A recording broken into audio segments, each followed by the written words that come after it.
Welcome to another episode of My Weird Prompts, an AI-generated podcast featuring the random prompts of Daniel Rosehill as answered by a revolving cast of friendly AI characters. Join us for deep dives into AI, technology, and whatever other random thing Daniel finds fascinating today. Subscribe on Spotify or your favorite podcatcher. Now, today's episode. This episode was generated using artificial intelligence.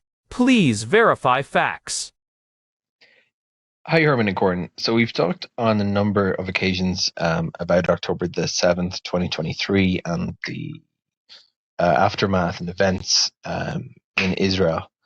And one of the topics that I'd like to cover in an episode is the way in which non-conventional militaries, in this case Hamas as the most significant paramilitary group in the Gaza Strip, emulate the methods of conventional armies in the exercise of activities like intelligence gathering. One of the things I think that shocked Israel when the immediate aftermath of October 7th was being processed, and the first Hamas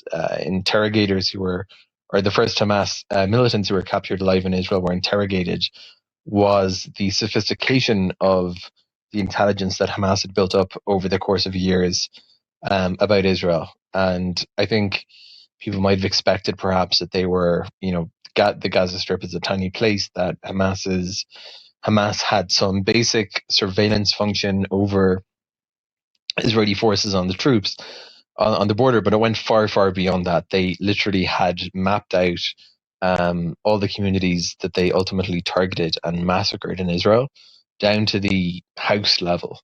So it revealed a organization that was much more sophisticated in its collection of intelligence than might be the case.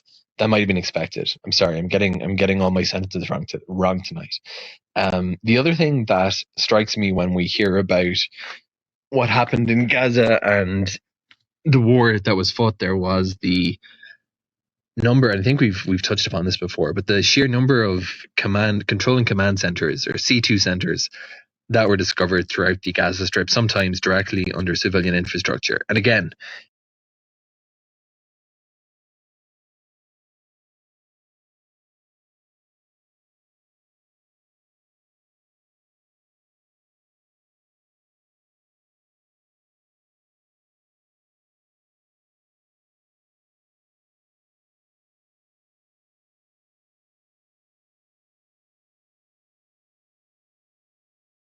state, and if we compare it to a conventional army like the IDF, for example, we're going to see differences in professionalism, stark differences in professionalism and morals, for that matter. But nevertheless, it's not quite the picture one sometimes imagines of a well-funded, well-armed military like Israel or the US fighting a bunch of people armed with, makeshift weapons. They're quite a bit more sophisticated than that. So I'd like to talk, Herman and Corin, about the ways in which non-state military actors, and we can go beyond Hamas to also look at Hezbollah, which has also got a quite sophisticated intelligence, signals intelligence, everything that we've talked about in these episodes to date, actually, about how intelligence agencies operate, to an extent, have a parallel in what many people, including me, just to be clear, would consider to be terrorist organizations. It's a bit of a grim topic, but I think it's worth talking about. So, Herman and Corin, what are the gaps in terms of professionalism, tactics, and the very concept, really, of something like Hamas having a intelligence organization, an internal security organization, information security, operational security, all the things we think about, psychological warfare, these exist in parallel in these organizations, and I'd love to talk about that in today's episode. Alright, we are back. And honestly, today's topic is one that hits incredibly close to home, literally and figuratively. We are sitting here in Jerusalem, and as of February 1st, 2026, the echoes of the last few years are still very much the soundtrack of our lives. We are over 480 days into a conflict that has fundamentally changed how the world looks at asymmetric warfare. It is a heavy one, Corn. I am Herman Poppleberry, and for those who have been following our journey through over 400 episodes, you know we do not shy away from the complex stuff. Our housemate Daniel sent us a prompt that really gets to the heart of this shift. He was asking about how non-conventional militaries, specifically groups like Hamas and Hezbollah, have started emulating the methods of conventional armies to a degree that caught the world's most advanced intelligence agencies off guard. Right. And specifically looking at their intelligence gathering. I think for a lot of people, there was this assumption that non-state actors were just reactive, or maybe a bit haphazard. But the events of October 7th, 2023 shattered that. The level of detail they had, mapping out communities down to individual houses, the command and control centers, the operational security. It was a level of professionalism that was, frankly, terrifying. Exactly. It is this strange transition where a group that is technically a non-state actor begins to function with the bureaucratic and tactical sophistication of a national military.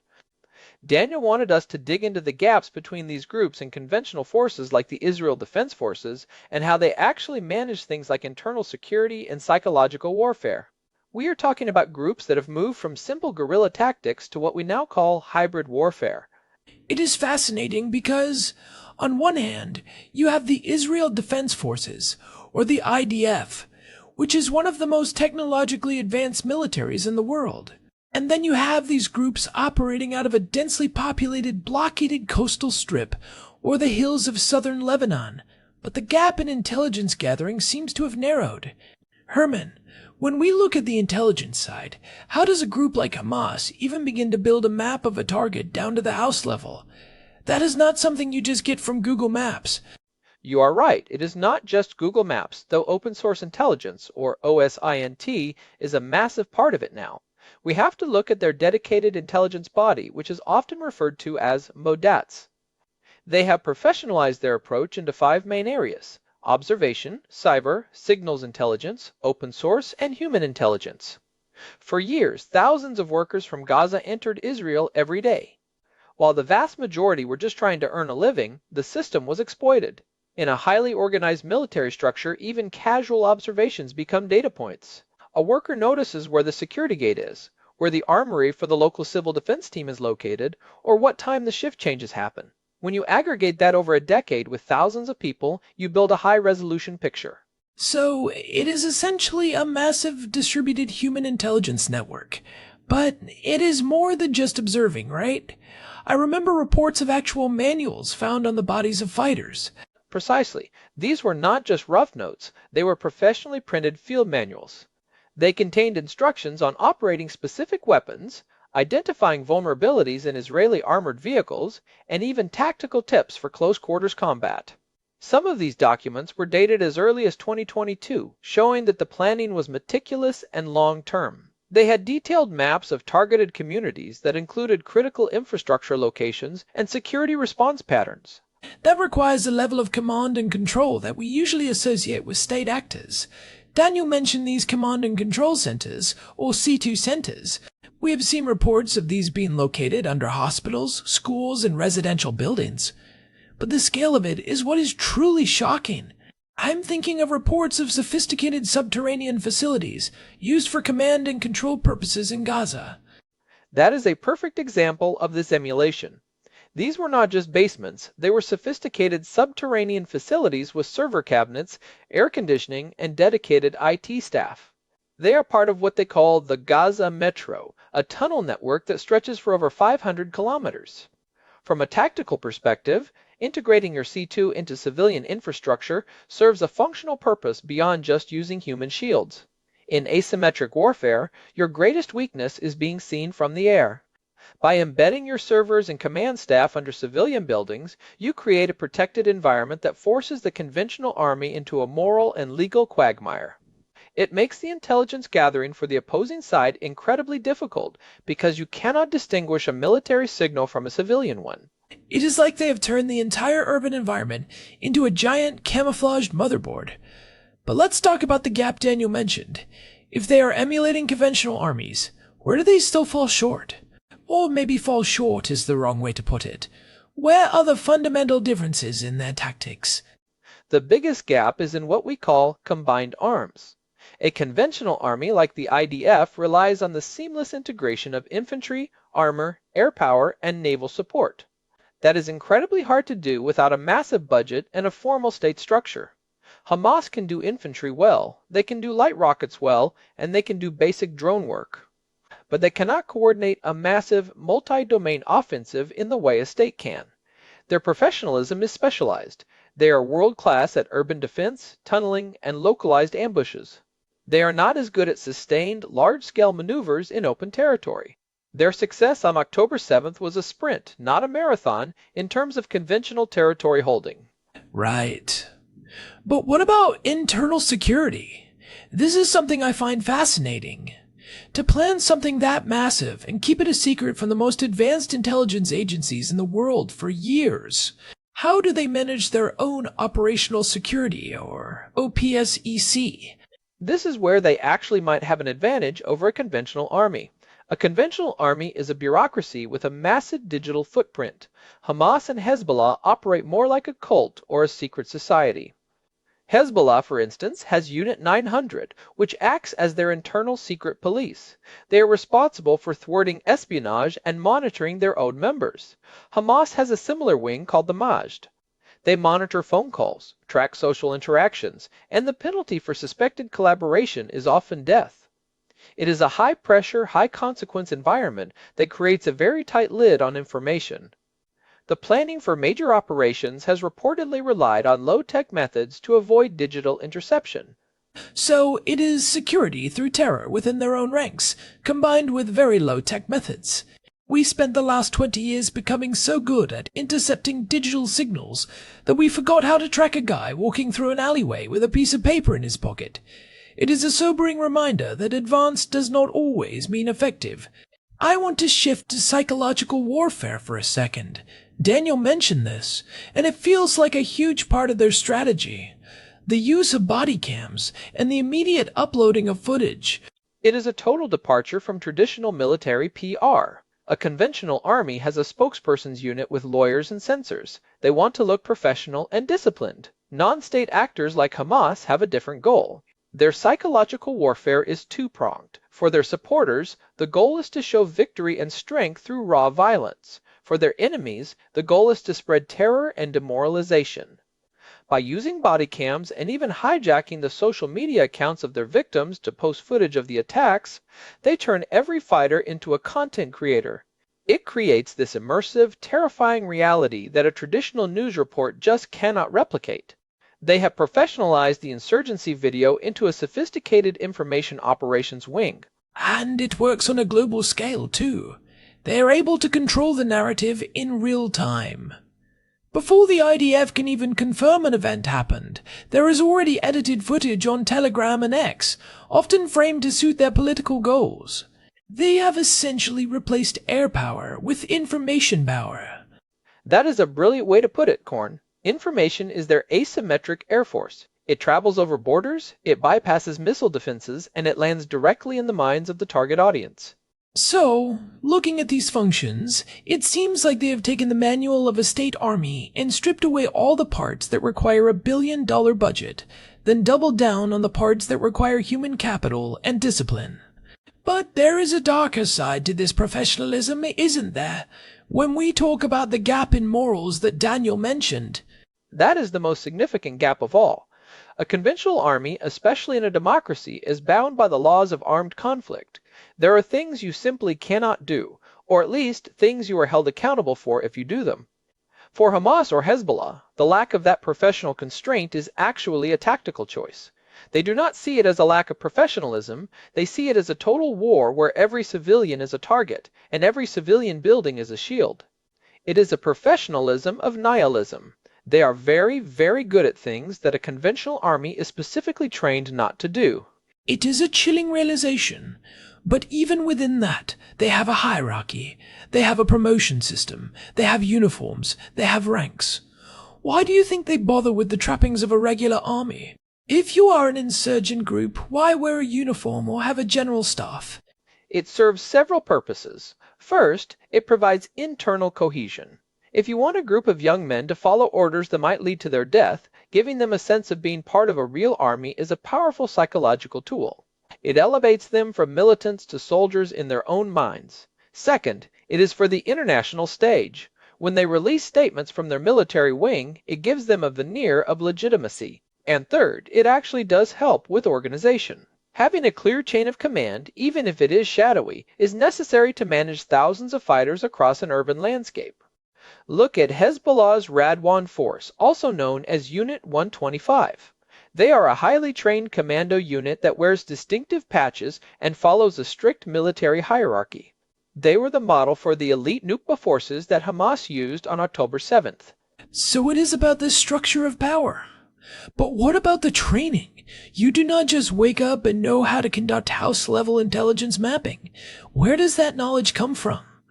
This is where the state-like emulation becomes very literal. They have mentors. Groups like Hezbollah have been trained by the Iranian Revolutionary Guard Corps for decades, and then Hezbollah in turn has trained Hamas. They have military academies in Gaza and Lebanon. They send their promising officers abroad for postgraduate training in places like Iran. They are students of history too. They study the Vietnam War, the battles in Iraq, and even the IDF's own tactics. They are a learning organization. Every time there is a skirmish, they analyze what worked and what did not. They are constantly iterating. That is a key phrase. A learning organization. I think that is what shocked people the most. The idea that these groups are not static. They are evolving, and they are doing it by watching us. It is like a dark mirror of a conventional military. We develop a new defense. They find a way to bypass it. We move to digital. They move to physical. And they use our own technology against us. Think about the use of paragliders or commercially available drones. They took things that are essentially toys and weaponized them through professional tactical planning. They did not need to develop a stealth fighter. They just needed to know exactly where the blind spots were in the radar and fly a $500 drone through them. It really highlights the vulnerability of high-tech systems to low-tech professionalized thinking. But let's look at the internal security part again. Daniel mentioned this specifically. How do they manage the security of the security? If you have an intelligence wing, you need to make sure that wing isn't compromised. They use a cell-based structure, which is classic insurgency, but they have layered a professional counterintelligence unit on top of it. They have what is basically a secret police within the military. If a fighter starts showing signs of wealth or suddenly has a new phone they cannot explain, they are interrogated. They also use family ties as a form of security. In many of these communities, your family is your bond. If you betray the group, you are not just betraying a political cause, you are endangering your entire extended family. It is a very effective, if brutal, way to ensure loyalty. It is almost like a feudal system mashed together with a modern military bureaucracy. It is fascinating and terrifying at the same time. But what does this mean for the gap in the future? Do you think the line between conventional and non-conventional is going to keep blurring until it disappears? I think we are seeing the birth of what some call hybrid warfare on steroids. The gap isn't disappearing, but it is changing shape. The conventional army will always have more firepower and technology. But the non-conventional army is closing the intelligence and willpower gap. They are becoming so good at the soft parts of war, the psychology, the information, the urban camouflage, that it neutralizes a lot of the conventional hard power. So, if you are an army like the IDF, how do you even respond to that? If your opponent is emulating your best practices, but ignoring your moral constraints, how do you fight that without losing your own identity? That is the million-dollar question, corn, and it is the one that every major military is grappling with right now. The response seems to be a move toward more precision and even more intelligence. But there is also a realization that you cannot just tech your way out of this. You need to understand the human element, the social fabric, and the psychological landscape just as well as they do. You have to be as good at storytelling as you are at shooting. It feels like we are moving into an era where professionalism in war is no longer about the size of your tanks, but the depth of your data and the speed of your narrative. Exactly. And that is why Daniel's prompt is so relevant. By understanding how these groups emulate conventional armies, we can see where the next front line actually is. It is not just a border fence, it is a server, a basement, and a telegram channel. It is a lot to take in, especially when you realize that this isn't just theory for us. We see it every day. The sirens, the news alerts, the tension in the air. It is the reality of living in a place where these two types of professionalism are constantly clashing. It is. And I think it is important for our listeners to realize that when we talk about professionalism in this context, we aren't giving these groups a compliment. We are acknowledging their effectiveness and their danger. To underestimate your enemy is the first step toward defeat. Recognizing that Hamas or Hezbollah are highly organized, intelligence-driven organizations is necessary to understand why this conflict is so difficult and so devastating. Right? It is about cold, hard analysis. Not they're just a bunch of guys in sandals, but they are a sophisticated military entity with a specific, deadly skill set. Precisely. Well, I think we have covered a lot of ground here. From the house-level mapping to the asymmetric air force of social media. It is a grim topic, but a necessary one. It really is. And I think it leads us to some pretty clear takeaways for anyone trying to understand modern conflict. First, do not confuse non-state with unorganized. Second, realize that low-tech can often defeat high-tech if the intelligence behind it is superior. And third, the moral gap is not just a philosophical difference, it is a tactical reality that shapes how these wars are fought. Those are solid points, Herman. And for our listeners, I think the big takeaway is to look past the surface level. When you see a news report about a clash, remember that behind that event is likely months or years of intelligence gathering, professional planning, and psychological maneuvering. Well said. And hey, if you have been following my weird prompts for a while and you are finding these deep dives helpful, we would really appreciate it if you could leave us a review on your podcast app or on Spotify. It genuinely helps other people find the show and join the conversation. Yeah, it really does make a difference. We are here in Jerusalem trying to make sense of all this, and having a community of curious listeners makes the work feel a lot more meaningful. Absolutely. You can find all our past episodes, including our earlier discussions on regional dynamics, at myweirdprompts.com. We have a searchable archive there, so if you want to dig deeper into any of the topics we have touched on today, that is the place to go. And thanks again to Daniel for sending in this prompt. It was a tough one, but I think it is one of the most important discussions we have had in a while. Definitely. Thanks, Daniel. All right, everyone. This has been My Weird Prompts. I am Korn. And I am Herman Poppleberry. We will see you next time. Stay curious and stay safe. Until next time. We should probably mention that intelligence gathering isn't just about the enemy, right? It is also about understanding yourself. One of the things that conventional armies often struggle with is self-intelligence, knowing where your own weaknesses are before the enemy finds them. That is actually a great point to end on. The professionalization of the enemy often forces a conventional army to look in the mirror and realize they have become complacent. That mirror is often very painful to look into. It certainly is, especially when the reflection shows that you were outplayed by someone you did not take seriously enough. A lesson for all of us, I think, not just in war, but in life. True that. All right, let's wrap this up. I think I need a coffee and some fresh air. I am right there with you. Jerusalem is beautiful this time of year, even with everything going on. Let's go take a walk. Sounds like a plan. Thanks for listening, everyone. Take care. This episode was generated using Gemini Flash 3. Text-to-speech engine was Chatterbox Turbo. Thanks for listening to another episode of My Weird Prompts, an AI-generated podcast featuring Daniel Rosehill's AI prompts as answered by a revolving cast of friendly AI characters including me, Cornelius the Sloth. Subscribe on Spotify or visit myweirdprompts.com.